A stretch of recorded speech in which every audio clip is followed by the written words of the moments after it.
प्रणाम है।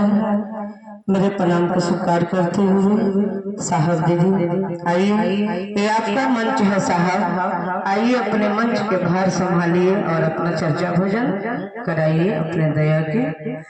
अपना दया कीजिए साहब दीदी, दया कीजिए।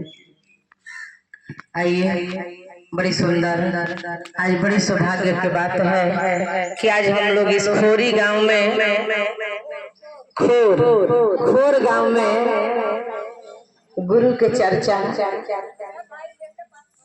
सुनने के लिए और सुनाने के लिए एकत्रित हुए हैं। और मेरे साहब श्री हरिंद्रानंद जी ने जो हमको और आपको दिया वो आज तक किसी ने नहीं दिया। आज तक मेरे साहब के जैसा ना कोई हुआ है और ना कोई होगा। जो साहब ने दे दिया, क्या दिए? पहले सूत्र में 3 गो सूत्र साहब दिए, सबको पता है। पहले सूत्र में अपने गुरु शिव से दया मांगना है और कहना है कि हे शिव, आप मेरे गुरु हैं और मैं आपकी शिष्या हूँ, मैं आपके शिष्य हूँ, मुझ पर दया कर दीजिए। और दूसरा सूत्र गुरु के आदेशित कर्म, अपने गुरु के आदेश पर चलना है। शिष्य के मतलब होता है सीखने वाला। हम लोग सीखने आए हैं, सब लोग अनपढ़ है, बुर्बक है, अनाड़ी है, कोई यह गुरु नहीं है। गुरु है तो एक महादेव है और आदेश कर सकते हैं तो मेरे साहब बैठे हैं, वो कर सकते हैं। तो दूसरा सूत्र आदेशित कर्म है और तीसरा सूत्र में नमः शिवाय से अपने गुरु के चरण में प्रणाम निवेदित करना है। माला से 24 घंटा में एक ही बार करना है और सांस द्वारा बार बार करना है। जब भी गुरु की याद आए तब 2 बार, 4 बार, 5 बार, 7 बार, 11 बार तक साहब ने कहा है कि आप कर सकते हैं, क्योंकि ज्ञान भी ज्यादा होगा तो हानिकारक होगा।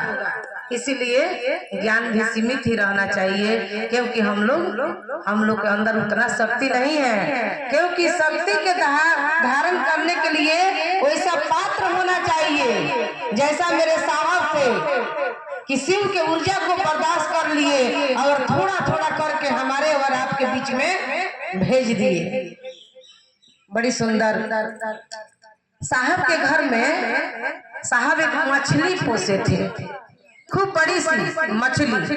और साहब कहते थे कि इतना मेहनत करती है मछली कि सारे पत्थर को यहाँ से उठा कर सारे पत्थर को उधर रखती है। मछली इतना मेहनत करती है। साहब बता रहे थे इस बात को कि इतना मेहनती है कि सारे पत्थर को अपने मुंह से उठा कर इधर से उधर करती है। और 1 महीना साहब का शरीर छोड़े हुए कि मछली भी अपना शरीर छोड़ दी। आज जाइए देखिए साहब के घर में वैसे ही मछली एक और है।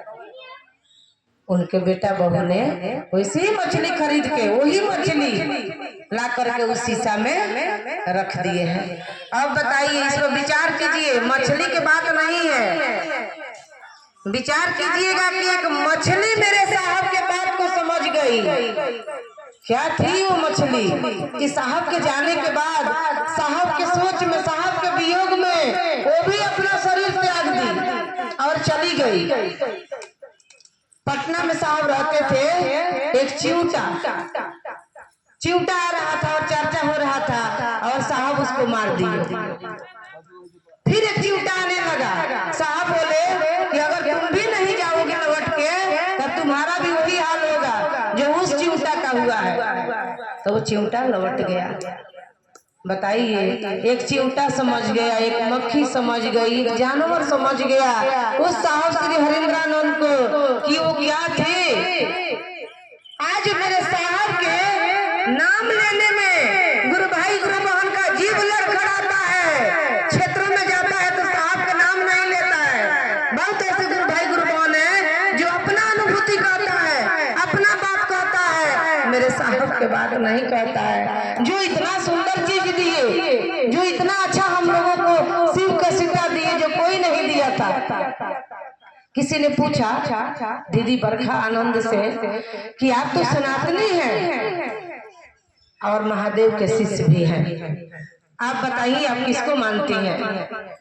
तो दीदी बड़ी सहजता से बोली कि मेरे साहब श्री हरिंद्रानंद जी ने जो कहा है, जिस राह पर चलाया है, उससे हम लोग को अनुभूत हुआ है कि ये धरती बाद में बनी, धर्म संप्रदाय लिंग वर्ण सब बाद में बना, और मेरे साहब श्री ने तो सब मिटा दिए।